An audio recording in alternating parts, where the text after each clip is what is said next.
जी। नमस्कार। बहुजन संवाद में आपका स्वागत है, अभिनंदन है। आज है हमारे साथ विलक्षण व्यक्तित्व के धनी डॉक्टर सुरेश खैरनार, जिसका पूरा जीवन संघर्षों में बीता है, अपना शिक्षण प्रशिक्षण में बीता है, राजनीतिक शिक्षण प्रशिक्षण में अपना बीता है। इनके जीवन का पूरा उतार चढ़ाव और उनके पूरे जीवन की यात्रा एक तरीके से हम भारत के और स्वाधीन भारत की यात्रा के रूप में देख सकते हैं।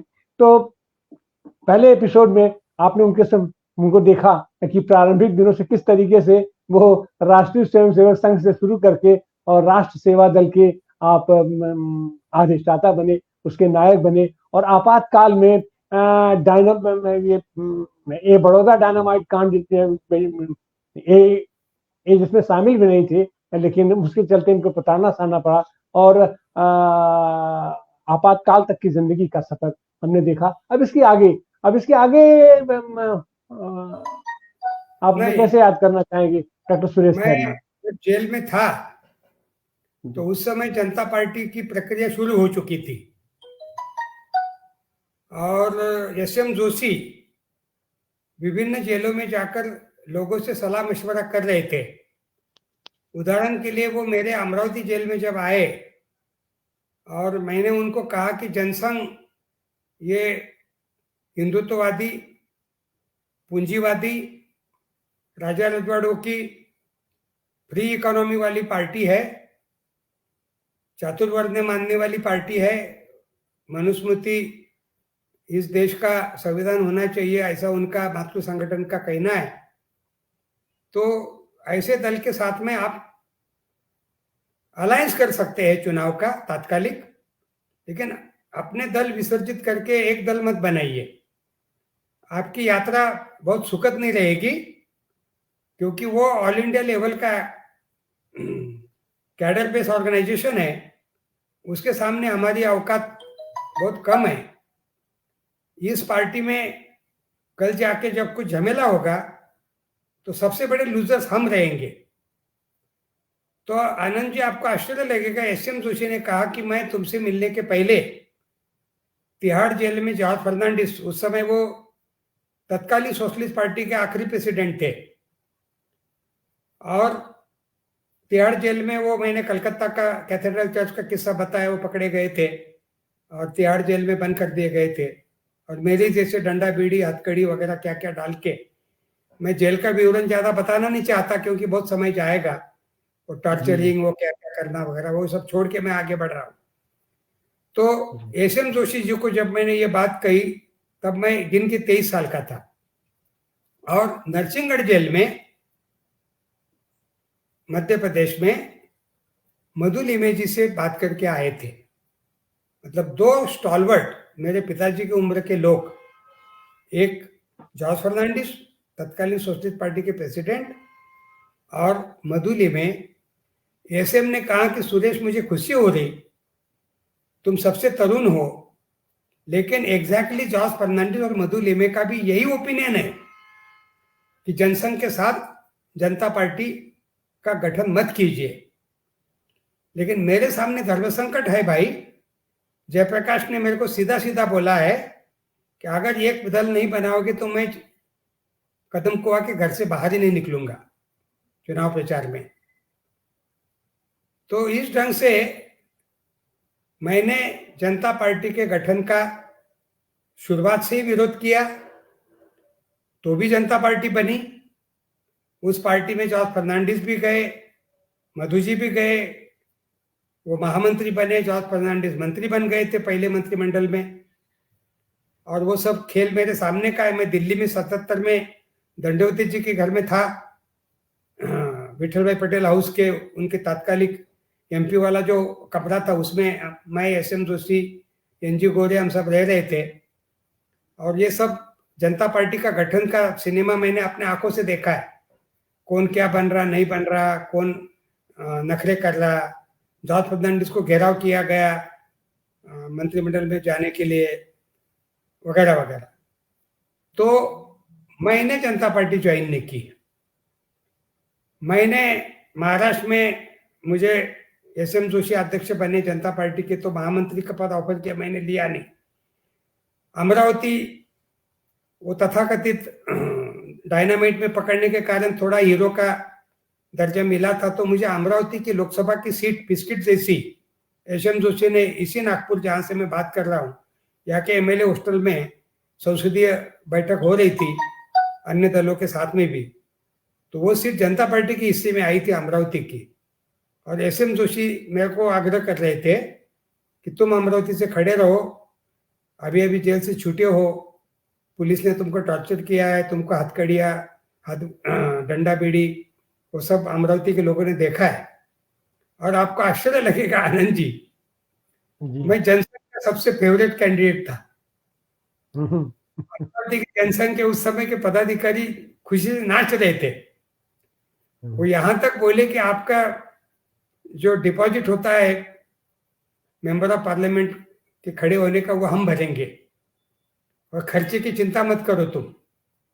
वो सभी मारवाड़ी और मिल वाले और अलग अलग तरह के सेठ साहूकार लोग थे। मैं तो फकीर आदमी था, सब कुछ छोड़ छाड़ के बैठा हुआ था। और एसएम ने मुझे कहा कि तुम अगर खड़े रहे तो मैं ना रत्नागिरी दंडवती के लिए जाऊंगा, न जॉर्ज के लिए मुजफ्फरपुर, क्योंकि वो दोनों भी चुन के आने वाले हैं, लेकिन मैं तुम्हारे लिए पूरी सेवा दल की टीम लेके बैठ जाऊंगा अमरावती, और जेपी को भी लाऊंगा, विजय लक्ष्मी पंडित को भी लाऊंगा, जगजीवन राम का भी नाम लिए उन्होंने कि ये सब चुनाव प्रचार में आएंगे तुम्हारे। और प्रतिभाताई पाटिल कांग्रेस की उम्मीदवार थी, और मुझे ये भरोसा है कि मैं उस समय जिस ढंग से पॉपुलर था और जनसंघ एकदम खुल के, एक तरह से ऐसा समझे कि मैं जनसंघ का ही कैंडिडेट बनने जा रहा था। जी। मेरे तेवर, मेरी नाखून उनको तब तक पता नहीं चले थे, क्योंकि आपातकाल में अंडरग्राउंड रहने में मेरे को जनसंघ वालों ने बहुत मदद की, आरएसएस वालों ने। सोशलिस्ट तो काफी जेलों में ही थे और कुछ लोग बेचारे लाचार थे, लेकिन आरएसएस वालों ने जो भी मेरा 76 में पकड़े जाने के पहले तक का जो आपातकाल का जो अंडरग्राउंड का जो है, और मेरे कपड़ों से लेके दवा दारू हर बात की व्यवस्था संघ वालों ने की है, तो मैं एंटी संघ लिखने बोलने वाला होके भी कबूल करूंगा कि आरएसएस वालों ने बहुत सलीके से मेरा आपातकाल में संगोपन किया है। वो एक तरह से बोल सकते कि साला नमक हराम हो गया है, तो मैंने की है नमक हरामी। हालांकि मैं नमक किसी का भी मानता नहीं, वो अलग बात है, लेकिन मैं करते रहता हूँ। तो इस ढंग से मैंने वो सीट नकारी, क्योंकि मुझे जनता पार्टी का प्रयोग मंजूर नहीं था। और मुख्य रूप से जनता पार्टी में जनसंघ को, जिनके ऊपर महात्मा गांधी की हत्या का धब्बा लगा हुआ, उनका मातृ संगठन, तो ऐसे हिंदुत्ववादी संगठन के साथ मैं कंफर्टेबल, हालांकि उसी अमरावती की उनकी शाखा का मैं फेवरेट था, वो अलग बात है, लेकिन मैं अंदर से एसएम जोशी को कानों में यही बोल रहा था कि मुझे कोई पार्लियामेंट्री पॉलिटिक्स में इंटरेस्ट नहीं, न मुझे पार्टी का कुछ बनना है और न पार्लियामेंट में जाना है। एसएम ने यहाँ तक कहा कि तुमको सरकार में जाना है, तुम भारत के सबसे कम उम्र के एमपी बनोगे, क्योंकि मैं तब 25 को छूने जा रहा था चुनाव के ऐलान के आसपास।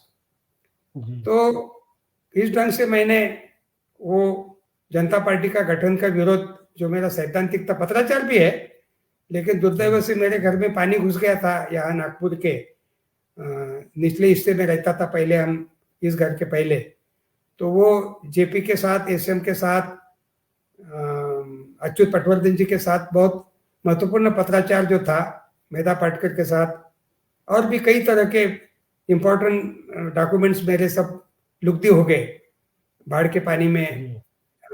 तो इसलिए वो अभी डॉक्यूमेंट तो कुछ है नहीं मेरे पास में, लेकिन आपातकाल का ये मेरा जो रोल था और जनता पार्टी के बारे में का, वो क्लियर था। अब उसके बाद में जनता पार्टी कैसी टूटी, क्या कारण देकर टूटी, तोड़ने वालों में मधु जी और जॉर्ज का नाम ज्यादा लिया जाता है। वही जॉर्ज एक दिन पहले मुरारजी भाई की सरकार की वकालत करते हुए पार्लियामेंट में धारापावा बोल रहे थे।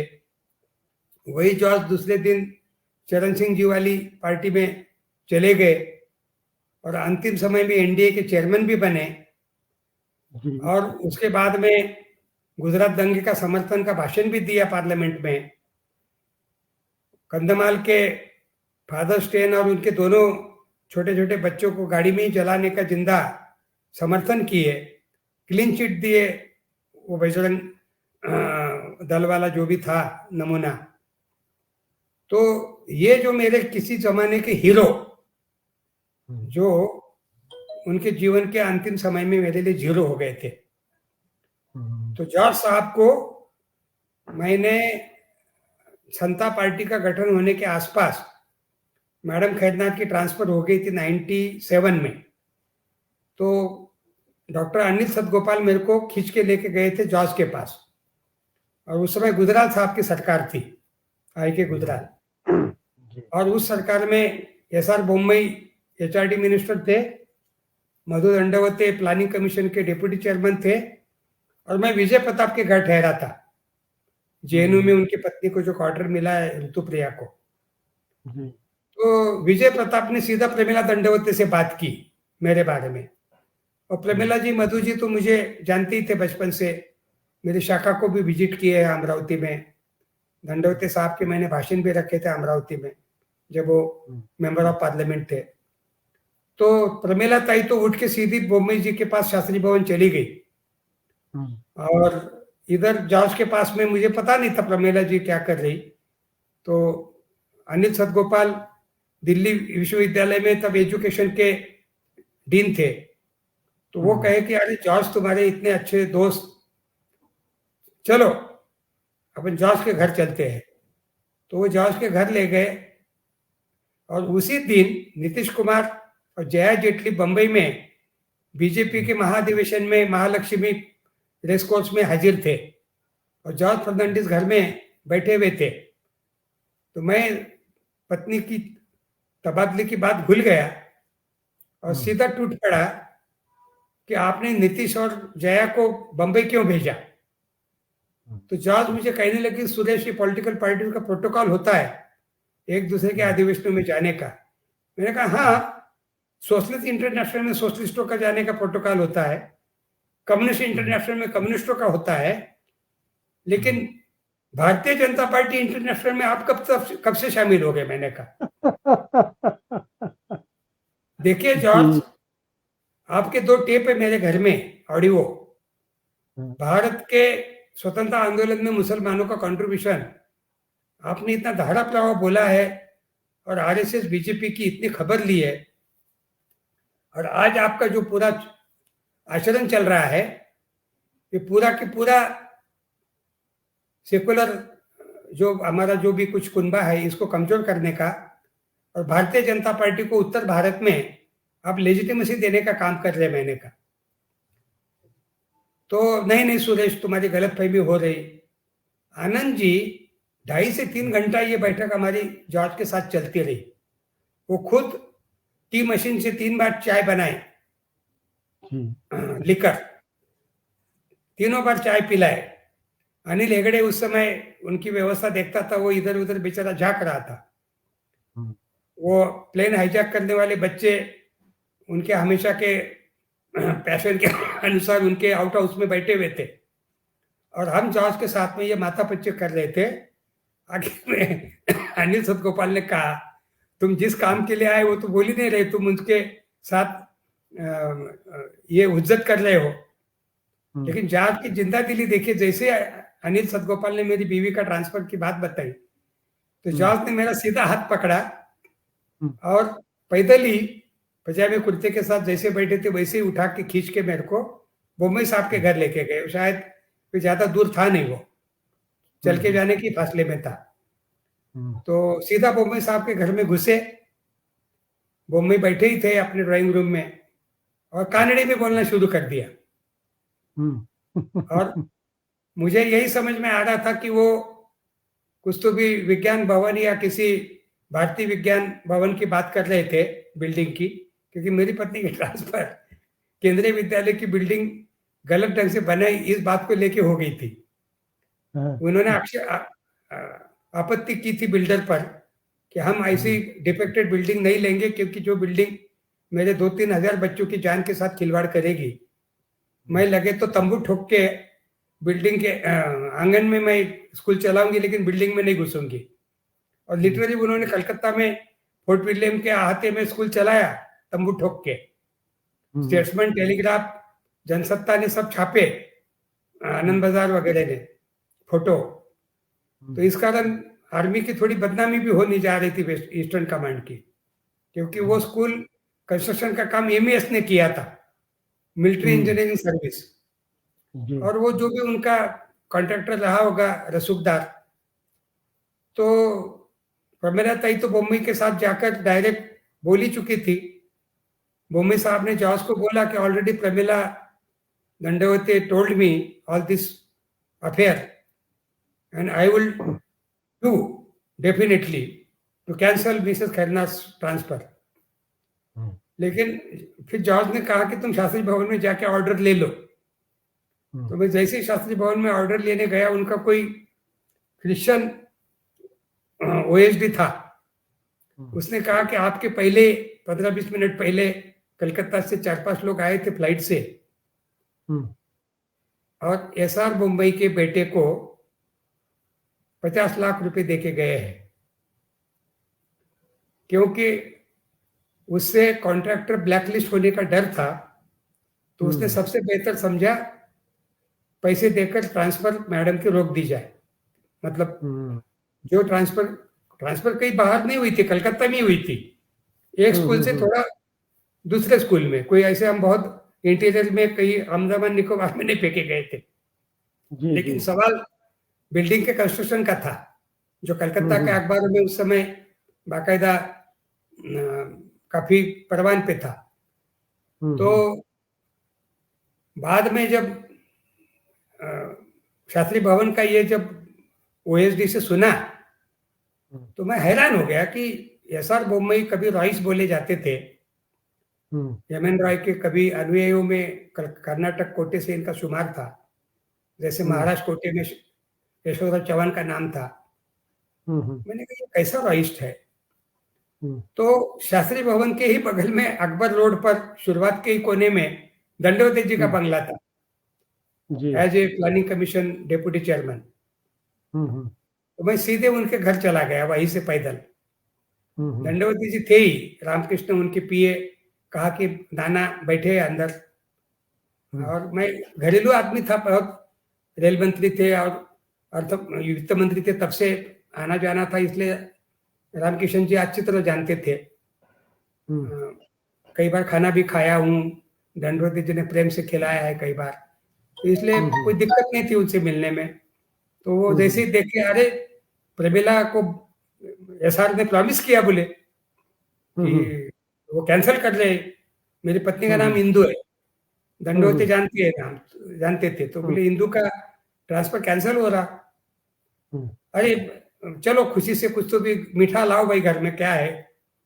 मैंने कहा कि नाना मत लाइए, बिठाइए। बोले क्यों? मैंने कहा मैं शास्त्री भवन से ही उतर के आ रहा हूँ सीधा आपके घर। मुंबई के ओएसडी ने कहा कि आपके मिनिस्टर साहब के साहबजादे ने 50 लाख रुपए ले लिए और ट्रांसफर कैंसिल कर दी। मतलब जो ट्रांसफर रोक दी थी मुंबई साहब ने, वो उस लड़के ने वापस फिर से वैसे ही कर दी, जो बिल्डर के लिए चाहिए थी वैसी। तो लिटरली आपको आनंद जी, अभी दंडवती जी की शताब्दी चल रही है। मैंने शताब्दी सोविनियर में लिखा, जो आज पहली बार ऑन कैमरा बता रहा हूँ। Professor Madhu Dandavate stood by his chair, उठ के मेरे को पकड़े और मेरे कंधे पे सर रख के रोने लगे। और I am so ashamed about my ministry, present ministry with I K. Gujral, if you allow me to resign from planning commission. तो मैंने मराठी में हंसते हुए बोला कि मैंने कहा नाना, आप प्लानिंग कमीशन में भारत का एजुकेशन की प्लानिंग बनाइए, उसके बारे में कुछ हो तो रिजाइन कीजिए, लेकिन एक प्रिंसिपल के ट्रांसफर में आप रिजाइन करना, ये देश का नुकसान है। आप जैसा आदमी रेल में रहे, आप जैसा आदमी वित्त मंत्रालय में रहे, प्लानिंग कमीशन रहे, अच्छा ही करेगा। तो आप जैसे आदमी को मैं इतनी छोटी सी बात पर बोले नहीं, एसआर बोम्मई और मुख्य रूप से उसका लड़का जो बाद में कर्नाटक का सीएम भी बना था, आपने देखा होगा जी इनके पहले, अभी जो चुनाव के पहले जो मंत्री था वो वही वही वही नमूना था वो। जी जी जी मुझे क्या मालूम आगे जाके ये बीजेपी का हक का सितारा बनेगा। झंडा तो बाजार होगा। तो दंडवती जी की शताब्दी में मैं ये संस्मरण ऑन कैमरा बताना चाहता हूँ। तो मैंने कहा कि नहीं नाना, रामकिशोर वो सब सिनेमा हमारा देख रहे थे आंखों से, और प्रमिलता ही अपने महिला संगठन के काम से बाहर गई हुई थी, तो हम ही थे दोनों। तो मैंने उल्टा मैंने उनको समझाया, मैंने कहा देखिए मिसेस करनाल के ट्रांसफर कोई जंगल में नहीं किए, लेकिन तो सोमपाल जी मेरे पुराने दोस्त थे जेपी आंदोलन के, आपके यूपी के ही सोमपाल शास्त्री, आप जानते होंगे। जी जी तो सोमपाल शास्त्री क्रॉस हो गए, वो हाथ पकड़ के ले गए मेरे को, बोले तुम सोसाइटी के चक्कर में ज्यादा पढ़ो मत, टू दी प्रैक्टिकल। बोले मैडम करनाल 15 साल से बाहर है, बोले सुरेश सबसे बेस्ट में तुम महाराष्ट्र में जो भी सेशन चाहिए केंद्रीय विद्यालय का वो मांग लो, ये बॉम्बे का लौंडा पैसे खा चुका है बोले, और शेर के मुंह से गई हुई शिकार वापस नहीं आती है बोले, और बॉम्बे कबूल भी नहीं करेगा कि मेरे बेटे ने पैसे खाए करके। इसलिए इस बात को अभी बढ़ाओ मत ज्यादा, सरकार की भी बदनामी होगी। तो एज ए दोस्त तुमको मेरी सलाह है प्रैक्टिकल, कि तुम महाराष्ट्र का कोई तुम्हारा प्रिय स्टेशन जो भी होगा सुविधाजनक वो मांग लो। तो इस ढंग से हमने मांगा पुणे, क्योंकि राष्ट्र सेवा दल का बहुत आग्रह था कि मैंने प्रेसिडेंट बनना चाहिए और पुणे में रहना चाहिए। सुराना, भाई वैद्य, ये सब लोग घर आके आग्रह करते रहते थे कलकत्ता में, तो वो एक प्रेशर था ही। दंडवती भी उसमें शामिल थे, वो भी बोले कि you should be become president of राष्ट्र सेवा दल। तो इस ढंग से हमने पुणे मांगा। तो पुणे की प्रिंसिपल रोते हुए पहुंच गई कलकत्ता, लेडी प्रिंसिपल थी। सर बोले मेरा ये आखिरी टर्न ओवर है, मैं 2-3 साल बाद रिटायर होने वाली हूँ, और मेरे हस्बैंड भी केंद्रीय विद्यालय में प्रिंसिपल है पुणे में दूसरे स्कूल में, तो मेरे को नागपुर फेंक के आप मेरे रिटायर होने के आखिर में ये सब आप क्या कर रहे? बोले मुझे पता है आपका ट्रांसफर बहुत ऊंची लेवल से हुआ है, तो आप चाहे वो दूसरा स्कूल ले सकते हैं। तो कॉम्प्रोमाइज में हम नागपुर आए, जहां से मैं बात कर रहा हूँ अभी आपसे। मैंने कहा एक लेडी को डिस्टर्ब करके बुढ़ापे में क्या तकलीफ देंगे, मैंने कहा। तो इस ढंग से हम पुणे के जगह नागपुर आ गए, क्योंकि मैंने सोचा नागपुर भी सेंट्रल प्लेस है, चारों तरफ रेलें जाती है, फ्लाइट है, मतलब काफी कन्वीनियंट शहर है, परिचित भी है। मैं अमरावती में पढ़ा लिखा हूँ, इसलिए नागपुर जेपी आंदोलन के बहाने कई बार आया गया हूँ, तो नागपुर कोई मेरे लिए अपरिचित नहीं था। और दूसरी बात, मैडम खैरनार नागपुर यूनिवर्सिटी की एमएससी है, तो इस कारण उनको भी नागपुर से प्रेम है, वो वर्धा की है मैडम जी, हमारी इंटरकास्ट मैरिज है वो। तो इस कारण हम नागपुर आ गए 97 के जुलाई के शुरू में या जून के एंड में। तो इस ढंग से नागपुर आए, तो राष्ट्र सेवा दल का वो बात थोड़ा रह गई बाजू में, लेकिन उसके बाद में सेवा दल का आग्रह लगातार चल रहा था कि हम बूढ़े लोग कब तक कंधा पर ये सब बोझ ढोएंगे, कब तक ढोएंगे।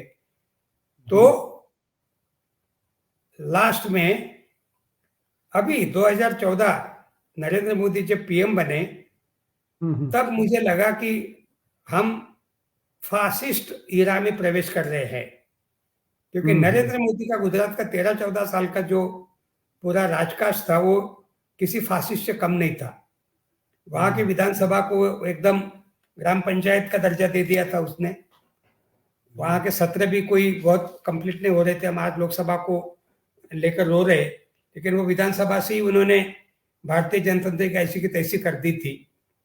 और गुजरात दंगे में का जो रोल है उनका, वो बहुत संगीन रोल है। तो इस कारण मैं नरेंद्र मोदी पीएम बनने के बाद तो एकदम बौखला गया था। तो मैंने कहा इस ढंग का मोदी जी के साथ आपकी क्या स्मृतियां नहीं, जुड़ी हुई हैं, वो वो भी नहीं, तो आप बता वो दें। मैं नहीं बताना चाहता हूँ। उसको छोड़ दो, अच्छा। उसको छोड़ दो, क्योंकि जी। मोदी तुरंत बोलेगा कि ये झूठ बोल रहा है करके, क्योंकि हाँ, बोलने इसलिए दीजिए उनको, क्या दिक्कत है। नहीं, छोड़ दीजिए वो अच्छा। बेमतलब का एक, क्योंकि वो बेचारे बीच में के बीच वाले एक आदमी फालतू का ये हो जाएगा, रगड़ जाएगा वो।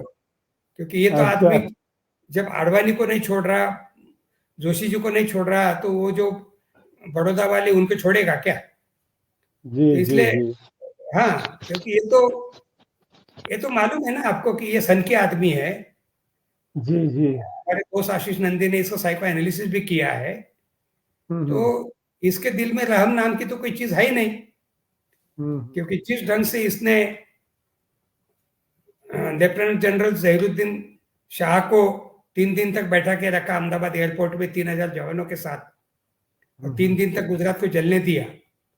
ये वो पीएम है हमारा जिसने शपथ ली थी सीएम बनते हुए कि मैं नरेंद्र दामोदास मोदी आज से गुजरात का सीएम बनते हुए ये आश्वस्त करता हूं कि मैं किसी भी तरह के जाति, धर्म, लिंग भेद न करते हुए गुजरात का कार्य, मुख्यमंत्री का कार्यभार संभाल रहा हूं। और वही शपथ उन्होंने प्रधानमंत्री बनने की भी बात ली थी 2 बार।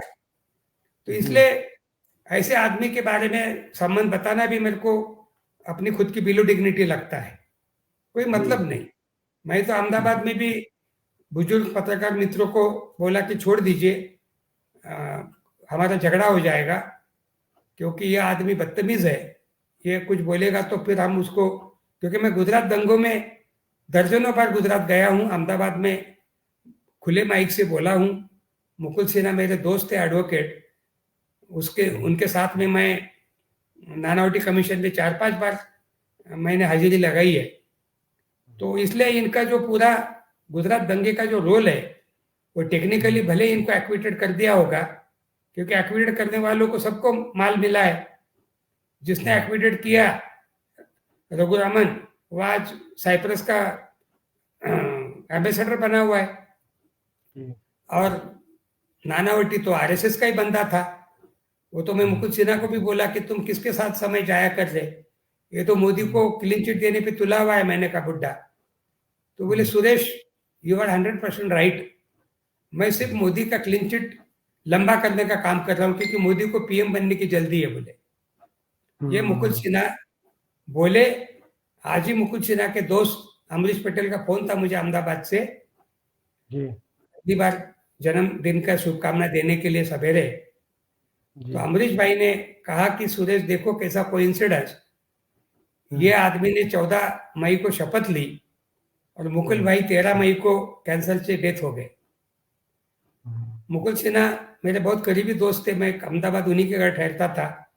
कभी कभार हमारे लोहियाइट पत्रकार दोस्त जो थे उनके भी यहाँ ठहरता था कभी कभी, गुजराती लोक सत्ता के संपादक। तो उसके पहले मैं थोड़ा भागलपुर दंगे का विवरण दे दूं। मैं जब कलकत्ता में रहता था 89 से 82 से 97 तक, तो उस दौरान भागलपुर में दंगा हो गया था 89 का अक्टूबर महीने में, शिला पूजा को लेकर। यही राम जन्मभूमि की बात है। तो मैं कलकत्ता वासी था, घर में ही रह रहा था और अखबारों में देख रहा था कि बहुत भीषण दंगा हुआ है, हजारों लोग मारे गए। तो कलकत्ता आनंद बाजार के एडिटर गौर किशोर घोष मेरे दोस्त थे। तो गौरदा मेरे को इंसिस्ट करते थे कि you should be come with me, कम से कम एक बार तो भी तुमने आना चाहिए भागलपुर। और उसी दौरान मुझे साधना सानी गुरु जी की पत्रिका के तत्कालीन संपादक के बार बार खत आ रहे थे कि तुम भागलपुर दंगे को कवर करो, कलकत्ता से भागलपुर 420 किलोमीटर दूर है खाली। तो इस ढंग से मैं अक्टूबर का दंगा, लेकिन मैं मई में जा सका क्योंकि मेरे बच्चे छोटे थे, मैडम प्रिंसिपल थी, तो हमको घर छोड़ने का उस समय मौका नहीं था।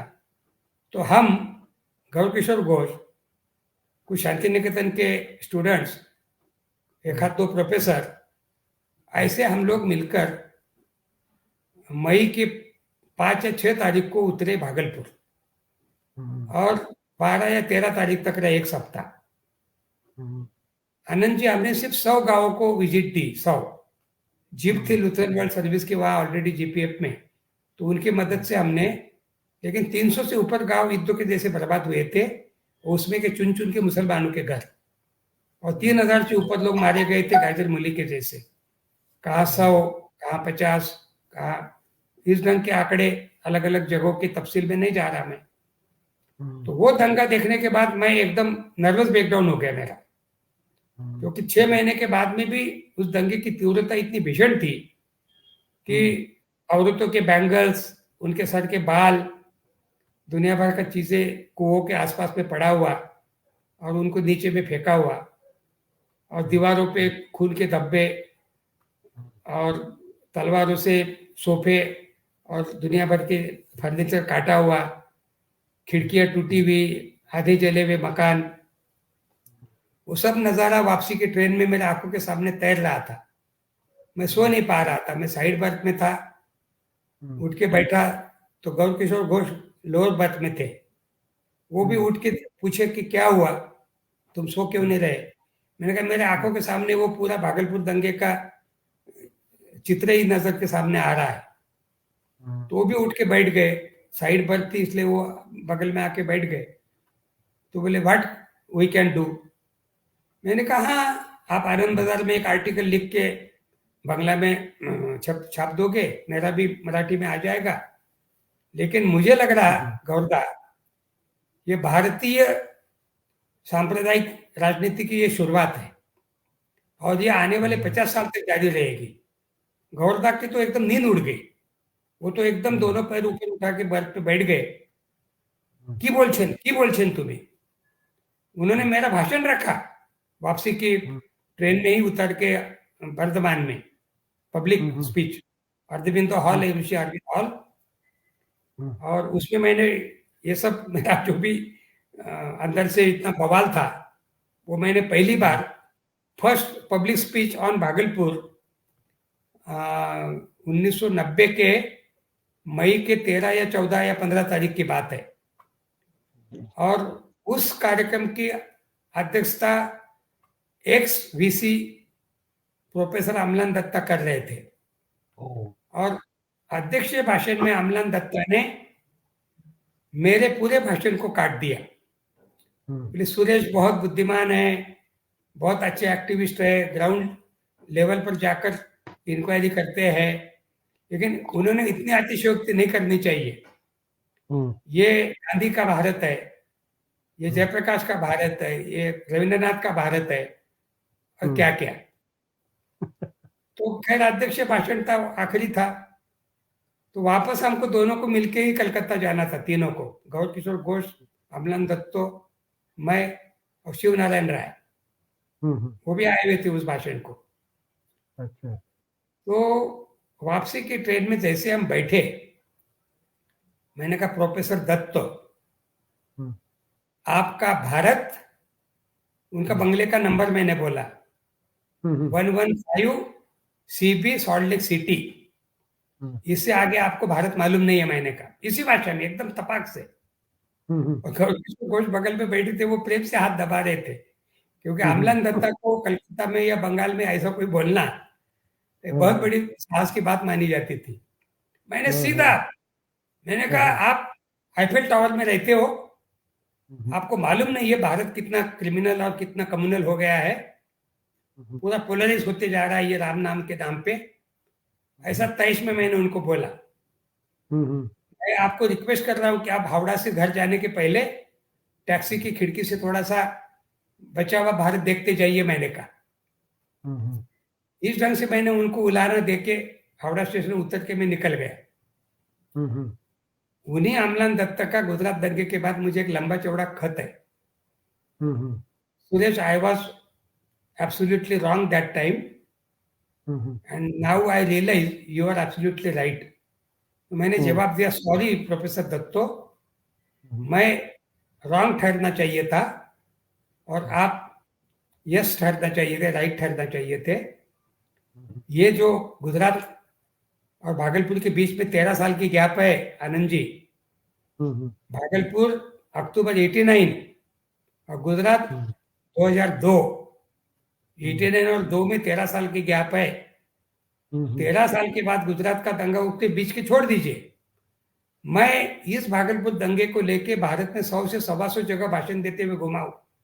जो वर्तमान से शुरू हुआ ना, तो वो बम्बई, कलकत्ता, कॉफी हाउस, अहमदाबाद, पुणे, मुंबई, मालेगांव, भिवंडी, जलगांव, अमरावती, नागपुर, कहाँ कहाँ नहीं, वर्धा, पूरा। लेकिन और एक आर्टिकल भी जो छपा था साधना में मराठी में, वो एक अलग। लेकिन कहीं भी मेरे को पॉजिटिव रिस्पांस नहीं मिला कि मैं आने वाली 50 साल की राजनीति सिर्फ सांप्रदायिकता के अगल बगल में चलेगी, इर्द गिर्द चलेगी। ये जो मेरा एनालिसिस था, ये उस समय कोई सोशलिस्ट, कोई कम्युनिस्ट, कोई सेकुलर, कोई गांधीयन मानने के लिए तैयार नहीं था आनंद बाबू। आज 70 साल के जन्मदिन के बहाने मैं ये पीड़ा दोबारा अभिव्यक्त करके रहूंगा कि मैं ये जो संकट और नरेंद्र मोदी जैसा शैतान जिसने आज भारत को जर्मनी की, इटली की स्तर पे ले गया है, संसद जर्मनी की डुमा जैसी बना दी है, 100-150 संसद सदस्यों को मुअत्तल करना भारतीय संसद के इतिहास का सबसे काला अध्याय माना जाएगा। और वहां सवाल करना, अदानी के बारे में बोलना, इसको लेके सदस्यता राहुल गांधी हो या कोई मोहिया मित्रा हो, कैंसिल करना, ये जो है, ये संसदीय राजनीति का पतन का भारतीय इतिहास का सबसे भयानक दौर है। मैंने आपातकाल भी देखा, इंदिरा गांधी की भी इमरजेंसी देखी, मैंने सेंसरशिप भी देखी, लेकिन आज हम 9.5-10 साल से अघोषित आपातकाल में जी रहे, हम अघोषित सेंसरशिप में जी रहे। बहुजन से लेके आवाज इंडिया से लेके छोटे मोटे टीवी बेचारे यूट्यूब पर कैसे तो भी चलाते हैं, लेकिन मेन स्ट्रीम मीडिया में ये बातें जो मैं आपसे बोल रहा हूँ, ये किसी की भी सुनने की और मेरी बात देने की हिम्मत नहीं। न अखबार वाले छापते हैं, न मेन स्ट्रीम मीडिया वाले इस बात को कवर करते हैं। ये 100% 90 साल पहले के जर्मनी के स्तर पे हम चले गए हैं। हिटलर ने डॉक्टर गोबेल्स को पकड़कर इसी ढंग से जर्मनी का हाल कर दिया था। वो भी जर्मन की संसद डूमा में चुनाव से ही गया था, और ये भी भारत की संसद में चुनाव से ही आया है। और बार बार रामलला, उसके मंदिर, उसकी मूर्ति, उसकी पादुका, उसका ये, उसका वो, ये कर करके भारतीय राजनीति का ये जो क्षरण का पर्व जो चल रहा है, मैं अपने 70 साल की उम्र में अपनी पीड़ा बोल रहा हूँ। भारतीय संसदीय राजनीति में का सबसे क्षरण का ये पर्व, जिस पर्व में 70 साल के जन्मदिन के बहाने में कसम खा रहा हूं कि चाहे वो हो जाए, लेकिन इस बात को रोकने का जो भी मेरे से बनेगा वो हम बिल्कुल करके रहेंगे, क्योंकि ये हमारे जनतंत्र के लिए, आने वाली पीढ़ी के लिए बहुत खतरनाक होगा। हमारे आने वाले जनरेशन के बच्चे पूछेंगे कि तुम जब 70 साल के या 50 साल के या 60 साल के या क्या क्या साल के थे, तब तुम क्या कर रहे थे।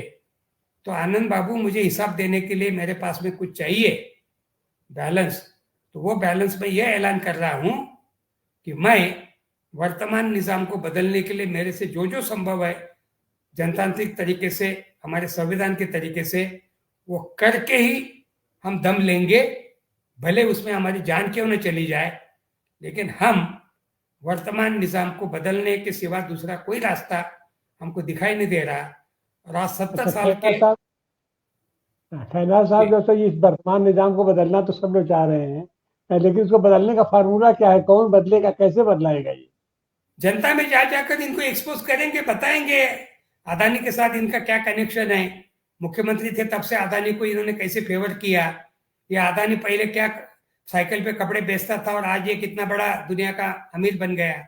इसको नरेंद्र मोदी ने कैसे कैसे फेवर किया, मुंद्रा पोर्ट देने से लेके बिजली के कॉन्ट्रैक्ट देने से लेके, कोयले से लेके, जंगलों से लेके, नदियों से लेके, पानी से लेके, हमारे एयरपोर्ट से लेके, हमारी पूरी देश की प्रॉपर्टी वो एक तरह से उसका हैंडओवर करते जा रहा है।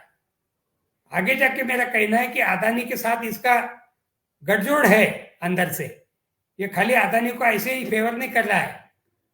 अदानी जिस ढंग से इसको अपना प्राइवेट प्लेन प्रधानमंत्री बनने के लिए 500 सभा करने के लिए प्रोवाइड किया है, और हर तरह के उसके थैलियां इसके लिए खुली हुई है, इसीलिए तो प्रधानमंत्री जो तथाकथित फंड है और जो दुनिया भर के इलेक्शन बॉन्ड्स है और वो क्या क्या चुनाव के लिए जो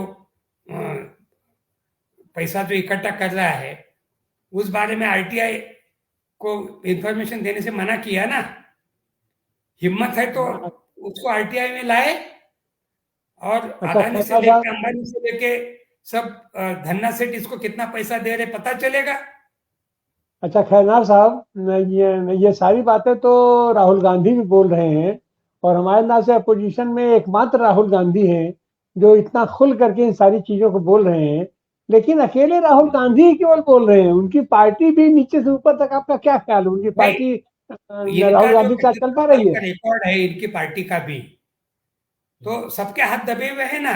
मेरे को कुछ कांग्रेसी नेताओं ने कहा ना कि आप हमारे राहुल बाबा जैसे आउटस्पोकन लोग हम नहीं हो सकते। मैं नाम नहीं लूंगा, आप ही के प्रदेश के और मध्य प्रदेश के बड़े बड़े पदों पे रहे हुए लोग हैं, जिम्मेदार पदों पे। उन्होंने कन्फेस किया है अपने घरों पे बुला बुला के मुझे कि सॉरी खैरनार साहब, आप जितना स्पष्ट, आप जितना आउटस्पोकन और हमारे राहुल बाबा हम नहीं हो सकते, क्योंकि आपका भी दामन साफ है। राहुल बाबा का भी अभी तक ट्रैक रिकॉर्ड तो उतना कोई बिगड़ा नहीं है। पिताजी को भले बोपस वगैरह के बारे में चर्चा की जाती है, लेकिन ये बच्चा तो अभी तक ऐसी किसी सत्ता की अभी तक इसमें आया नहीं है, तो वो भी उस हिसाब से क्लीन ही बोलेंगे। वो हिम्मत दिखा रहा तो खुशी की बात है, क्योंकि आखिर वो एक इतनी पुरानी पार्टी का नेता भी है और प्रमुख नेता है, तो उसके मुंह से बात मेरी तुलना में ज्यादा रेंज में जाएगी, ज्यादा लोगों तक पहुंचेगी। मैं तो भले 70 साल का होगा, उससे 20 साल बड़ा, लेकिन उसके बावजूद मेरी रेंज कम है। तो राहुल गांधी जैसी बात, राणा आयुब जैसी बात खाली राहुल गांधी ही नहीं है। इस मुल्क में आशीष नंदी से लेके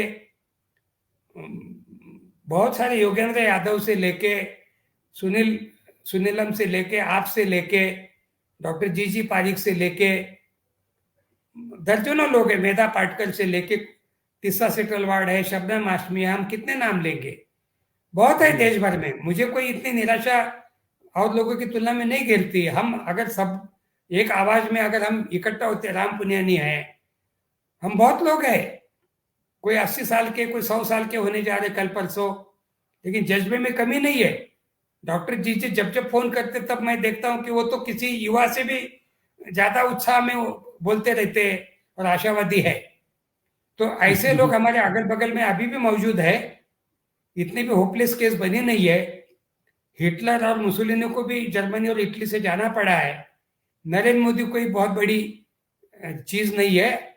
और भारतीय जनता पार्टी और बीजेपी, आरएसएस, ये 100% जातिवादी, धर्मांधता वाले, मनुस्मृति को लाने वाले पूंजीपतियों के हिमायती, भारतीय संविधान की जगह पे मनुस्मृति लाने वाले लोग, तो इनको हमारे देश के लोग हम अगर समझाएंगे, बताएंगे, बार बार उनको और आसान तरीके से बताएंगे, तो मुझे पक्का विश्वास है उसको लेके ये भले हम लोगों को जेलों में डाले, कुछ करे, वो उनकी अपनी मर्जी है, क्योंकि उनके हाथ में बेताशा पावर इकट्ठा हो गया। अभी तो क्रिमिनल कानून भी उन्होंने 150 एमपी को हटा के चुपचाप बनाने के चोर जैसा काम किया है। तो इस कारण 9.5-10 साल के इनके निजाम में आर्थिक स्तर पे देख लीजिए, सामाजिक स्तर पे देख लीजिए, मंदिर मस्जिद की बात छोड़कर इनके खाते में ऐसा कुछ भी नहीं है। लेकिन हमारे देश का वर्तमान जो, और देश का ही नहीं आनंद जी, मैं दुनिया का भी कह रहा हूं, जिस ढंग से लैटिन अमेरिका में भी यूरोप के भी एक दो कंट्रीज में जो राइटिस्ट लोग आना शुरू हुए, तो ये एक तरह का आबो हवा का भी सवाल है पूरे विश्व भर का। इसलिए मैं मायूस नहीं होता हूं। मैं विश्व भर की राजनीति को जब देख रहा हूँ, नेतन्याहू जैसा शैतान इजराइल की छाती में मूंग डाल रहा है और गाजा के लोगों को आए दिन मार रहा है। आज जीसस क्राइस्ट का जन्मदिन है।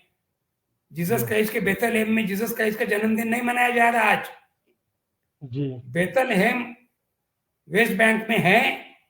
मैं एक एक हफ्ता रहा हूं गाजा से लेके ये सब वेस्ट बैंक के एरिया में, दो दो बार गया हूं। बेथलहेम यीशु क्रिस्त का जन्म स्थल आज वीरान है। सिर्फ पताका लगी हुई है कि आज यीशु क्रिस्त का जन्मदिन है हिब्रू में, बाकी वहां कोई लाइटिंग, वहां मातम का माहौल है। शर्म आनी चाहिए। और नरेंद्र मोदी भी उस नेतन्याहू के फेवर में है, क्योंकि आरएसएस शुरू से ही जियोनिज्म की तरफ से है। ये पूरा कुनबा ही पहले फासिस्टों की तरफ से था और बाद में जियोनिज्म की तरफ से हो गया है। तो ये जो पूरी जो परिवार वाली जो इनकी जो पूरी जमात है, ये पूरी फासिस्ट और वर्तमान में जियोनिस्ट और ऐसे लोगों के कब्जे में भारत चला गया है, जो कभी जर्मनी भी चला गया था। हिटलर आखिरी समय में 30 अप्रैल 1945 को पिस्तौल से गोली मार देने के पहले 99% मैंडेट लेके आया था। इसलिए नरेंद्र मोदी 300 सदस्य लेके आता है या भारत की 10 विधानसभाएं कब्जा करता है या क्या, वो मेरे लिए मायने नहीं रखता है, क्योंकि वो जो फर्क है कुछ परसेंटों का, ये इन लोगों की भी बेवकूफी है। अगर आपके मध्य प्रदेश, छत्तीसगढ़ और राजस्थान में इन्होंने सही मायने में इंडिया अलायंस किया होता जी। तो शायद ये दिन देखने को सब मिलके इनके लिए प्रचार में उतरे होते। अखिलेश से लेके दुनिया भर के लोग, उनको सबको एक तरह से दूध से मक्खी निकाली जैसा बाहर करके अब इंडिया अलायंस की बात कर रहे हैं। शर्म आनी चाहिए। ऐसा अलायंस होता नहीं। अलायंस की शुरुआत की थी तो अलायंस का धर्म निभाना चाहिए था। आप सुविधाजनक ढंग से अलायंस करोगे तो ये अलायंस को अलायंस नहीं बोला जाएगा। आपके दिल में खोट है भाई। 2-4-5 सीटें अगर आपने एसपी को, आपने अन्य घटक दलों को दी होती तो क्या बिगड़ गया होता आपका? कौन से आपके अभी बहुमत आ गया भोपाल की विधानसभा में और जयपुर के और रायपुर के? बैठे ना आप घर में अभी। तो ये जो गलती की है इंडिया गठबंधन ने, मैं इंडिया गठबंधन में हूं नहीं, लेकिन उनका वेल विशर हूं। मैं इस बार इंडिया गठबंधन वालों को भी हिदायत देना चाहता हूं कि आपने अलायंस का धर्म का पालन पहले दिन से करना चाहिए था। आप कन्वीनियंट ढंग से अलायंस करते हो और इन लोगों को आपने 3-4-5 राज्यों में साथ में नहीं लिया अकेले के दम पे, क्योंकि आपको पता था आपकी सरकारें है, आपका वहां ज्यादा दम कम है। लेकिन इन दलों को भी अगर कुछ सीटें दी होती तो शायद मुझे लगता कुछ अलग रिजल्ट निकला होता, क्योंकि भारतीय जनता पार्टी को खुद को कॉन्फिडेंस नहीं था। जनसभाओं की जो रिपोर्ट्स है मेरे पास में, तो खैरनार जी ऐसी हालत में, खैरनार जी ऐसी हालत में जब विकल्प की ये स्थिति है और विकल्प की जो सबसे बड़ी पार्टी है कांग्रेस पार्टी, उसमें भी उसका एक नेता, सिंपल सा सांसद, उसको भी सांसदी से बाहर करने की कोशिश की जा रही है और केवल वही बोल रहा है, नीचे पार्टी सब सन्नाटा है। तो ऐसी हालत में इस भारतीय जनता पार्टी का विकल्प कैसे बन कांग्रेस पाएगा? के नेताओं ने कन्फेस किया है कि खैरनार साहब हम कभी सत्ता में रहे, कुछ हमसे हुआ है कम ज्यादा, तो ईडी, आईबी, सीबीआई भारतीय इतिहास में इसकी शुरुआत श्रीमती गांधी ने की थी आपातकाल में। उन्होंने भी थोड़ा थोड़ा हथियार इस्तेमाल किया है। Narendra Modi is a male edition of Indira Gandhi. वो इंदिरा गांधी ने जो गलतियां की थी, उनसे जो खामियां रह गई थी, वो बराबर टाल के वो भारतीय संसद से लेके, न्यायालय से लेके, आईबी से लेके, सीबीआई से लेके, ईडी से लेके सबका बखूबी इस्तेमाल करके वो सब हथियारों के साथ इतना सारा जखीरा, चुनावी फंड, सभी धन्ना सेठ उसकी जेब में, छुटपुट को एक आधा होगा दूसरा, वो भी मुझे संभावना कब नजर आती है। उद्योगपति अपना उद्योग दाव पे लगा कि किसी पार्टी की तरफ नहीं रहता है, क्योंकि कलकत्ता में जुगल किशोर रायबीर हमारे वर्तमान सोशलिस्ट पार्टी ऑफ इंडिया के तब के प्रेसिडेंट, वो खड़े रहे थे नॉर्थ बंगाल से। उन्होंने हंसते हुए बोला कि सुरेश भाई, उद्योगपति दोस्त मेरा होकर भी मेरे को कहता है कि जुगल आपकी पार्टी का चुन के आने का मेरिट नहीं, इसलिए मैं आपको कुछ 2-3-5 लाख दे रहा हूँ, सीपीएम को कुछ करोड़ दे रहा हूँ, कांग्रेस को भी कुछ दे रहा हूँ, और सबसे कम आपको दे रहा हूँ। दोस्त उद्योगपति। तो पार्टियों का चंदा देने का जो क्राइटेरिया होता है उद्योगपतियों का, वो उनके चुन के आने के तथाकथित मेरिट के ऊपर होता है। तो आज की तारीख में दुनिया की सबसे अमीर पार्टी नरेंद्र मोदी ने अलग अलग इस्तेमाल करके सब हथियारों का अपने जेब में कर ली, और ईडी, आईबी, सीबीआई, ये तो उन्होंने अपनी पार्टी की विंग जैसे बना के रखी हुई है। इन संस्थानों का स्वतंत्र अस्तित्व, मैं तो न्यायालय के भी बारे में कहूंगा। कभी कभी वर्तमान मुख्य न्यायाधीश होप देते थे कि अभी उनका कश्मीर के बारे में का जो जजमेंट है, मैं ऑन कैमरा कह रहा हूं, वो भारतीय संविधान को लेकर वो जजमेंट नहीं है। वो जजमेंट वर्तमान सरकार को देख के है। इन्होंने शायद मोदी को बोल दिया है कि तुम डरो मत, मेरे को ऐसे ही माइक पर बोलने दो जुडिशियरी के ऊपर दुनिया भर का क्या क्या आजादी बिजादी, लेकिन डिसीजन हमें तुमको अड़चन में लाने वाला कभी नहीं देने वाला। इस ढंग का तुम मेरी पीठ खुजाओ, मैं तेरी पीठ खुजाता हूं। जो गोगोई ने किया, जो बोबड़े ने किया, वर्तमान भी प्रमुख न्यायाधीश कोई बहुत अलग जजमेंट नहीं दे रहे हैं। जिस ढंग से महाराष्ट्र के विधायकों को लेकर 1.5 साल होने जा रहा, एक सरकार बगैर डिस्प्यूट से, कोर्ट में डिस्प्यूट है, चुनाव कमीशन के सामने डिस्प्यूट है, विधानसभा में डिस्प्यूट है, और वो मुख्यमंत्री कायम है, और वो विधायकों के बारे में सुप्रीम कोर्ट सिर्फ बार बार उस सभापति को निर्देश दे रहा कि इतने दिन में तुम तय करो, उतने दिन में तय करो। वो तो आने वाले चुनाव तक खींच के लेके जा रहा है। यह है हमारा सर्वोच्च न्यायालय। भीमा कोरेगांव का केस लीजिए, अभी अगले 1 तारीख को उसका शौर्य दिवस है। 1818 की लड़ाई जो 200 साल पहले महार रेजिमेंट ने जीती थी, उस केस में पकड़े हुए लोगों का क्या हो रहा है? अभी 5 साल होने जा रहा है। 18 2003, 18 भी 2004 आ रहा है अभी, तो 1 हफ्ते के बाद में 5 साल से भी ऊपर। और उसमें बूढ़े बूढ़े लोग हैं, मेरे से भी ज्यादा उम्र के लोग हैं। कुछ लोगों को तो पार्किंसन डिसीज, हाथ थरथरा रहे, स्ट्रॉ तक मांगने के कोर्ट में मांगते मांगते मर गए बेचारे वो स्टेन स्वामी। अभी वरवरा राउत को अपने आंखों के कैटरेक्ट के लिए कोर्ट में से इजाजत लेनी पड़ रही।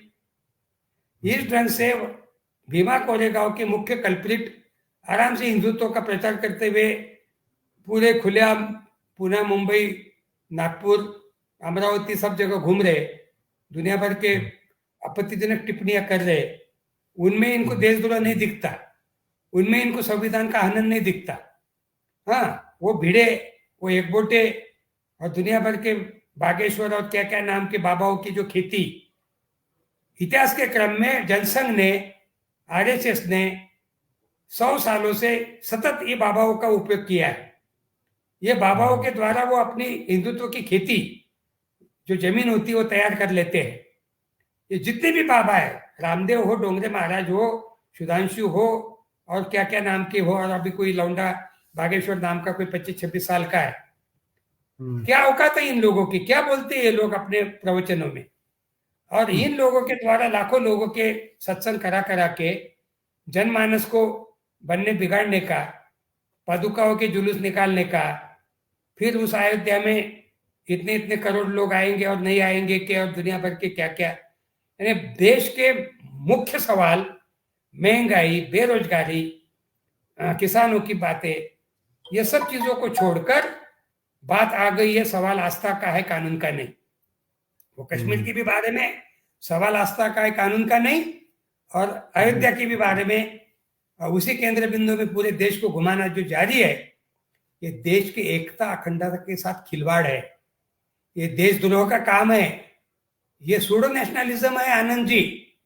इस जी ढंग जी से मुल्क की एकता अखंडता के साथ खिलवाड़ करना, देश का ताना बाना जो आपके बनारस के बुनकर जो बेचारे बुनाई करते हैं, आड़ा टेढ़ा ताना देकर धागा देकर जो कर रहे हैं, ये पूरा बिगाड़ने का काम कर रहे हैं। आज इस मुल्क में 25 से 30 करोड़ मुसलमान रहते हैं, खैरनार सिख साहब है, का क्रिश्चियन है। से करते हुए जी, समय हो गया। जी खैरनार साहब, जी जी समय हो गया है। बस ये है कि फिर इसका ये जो विकल्प बन रहा है इंडिया, हमारी इंडिया इसका विकल्प दे पा रही मुझे के बारे उम्मीद में है क्या 77 का प्रयोग उसके लिए बिल्कुल अपने आंखों के सामने है। जयप्रकाश नारायण जब आपातकाल में पटना जाने के पहले नागपुर आए थे, तो मेरी और उनकी मुलाकात हुई है एयरपोर्ट पर, वीआईपी लाउंज में। और जेपी ने मेरे को पूछा था कि तुम्हारा क्या असेसमेंट है, तो मैंने कहा कि हम कुछ जितने बितने वाले नहीं, इंदिरा गांधी जीतेगी और आपातकाल पे मुहर लगा के दोबारा आपको और हमको सबको जेल में डाल देगी। जेपी ने शांति से सुना और मुझे काउंटर भी नहीं किया और खाली हंसे गाल के गाल में। अच्छा, बोले तुमको ऐसा लगता है? ये चुनाव के 2-3 महीने पहले की बात है आनंद जी। और बाद में जो चमत्कार हुआ, जिस ढंग के रिजल्ट्स आए, उसका बाद में 19 महीने में चमन मेरा उजड़ गया वगैरह, वो बात छोड़ दीजिए। लेकिन इंदिरा जी को भारत के आजादी के बाद पहली बार अपदस्थ करने की इस देश ने भी हिस्ट्री देखी है। जिस ढंग से इंदिरा जी का बहुमत था, जिस ढंग से राजीव गांधी के राहुल के पिताजी का बहुमत था, वो तो इंदिरा जी से भी कुछ कदम आगे चले गए थे। 400 मेरे ख्याल से ऊपर एमपी उनके आ गए थे। जी जी तो ये तो अप डाउन होते रहता है। जर्मनी में भी हिटलर बहुत पॉपुलर था, उसके कहने से लोग 3-4-5वीं मंजिल से जंप करके मर जाते थे। लेकिन उसी हिटलर को आज जर्मनी में नाम लेने के लिए मना करते हैं लोग। हिटलर नाम बोलने से लोग मुंह फेर लेते हैं। इतिहास के क्रम में स्टालिन, हिटलर, मुसोलिनी, टोजो, क्या क्या सब आए गए, ये भी आए हैं, ये भी जाएंगे। ऐसी कोई मेरे जैसे 70 साल की उम्र के पूरे विश्व भर के अध्ययन करने वाले आदमी को, घूमने वाले आदमी को पूरी पूरी होप है। ये एक तात्कालिक कार्ल मार्क्स की भाषा में अफीम वाला नशा है थोड़ा सा, ये उतरेगा और लोग सही निर्णय लेंगे। और नरेंद्र मोदी भी कोई अमर पट्टा लेके आए नहीं है, वो भी अभी मेरे से 2 साल तो बड़े ही है। वो 1950, 3 साल बड़े, 1950 का उनका जन्म है, सितंबर का, और मैं 1953 का। तो उनके भी बाल मेरे जैसे सफेद हो गए हैं, दिखा रहे अपने दुनिया भर के क्या क्या योगा बिगा। लेकिन आखिर उम्र का तो तकाजा है ही। और नरेंद्र मोदी छोड़कर आपको दूसरा नाम कोई याद आता है? ये जो वन मैन शो चल रहा है, आखिरी बात बोल के मैं रुकने वाला हूं, ये जो पूरा खेल इसने अपने इर्द गिर्द कर लिया है, ये आत्मघाती है। भारतीय जनता पार्टी ने नरेंद्र मोदी के अलावा दूसरा नाम बोल के देख लीजिए आप। जिस दिन ये आदमी का खुद का, हम प्रार्थना करेंगे वो 100 साल तक जिए, क्योंकि हम गांधीवादी, हम किसी के मृत्यु की और हत्या की बात नहीं करते कभी। लेकिन नरेंद्र मोदी को अपने पापों का फल भुगतने के लिए जिंदा रहना आवश्यक है।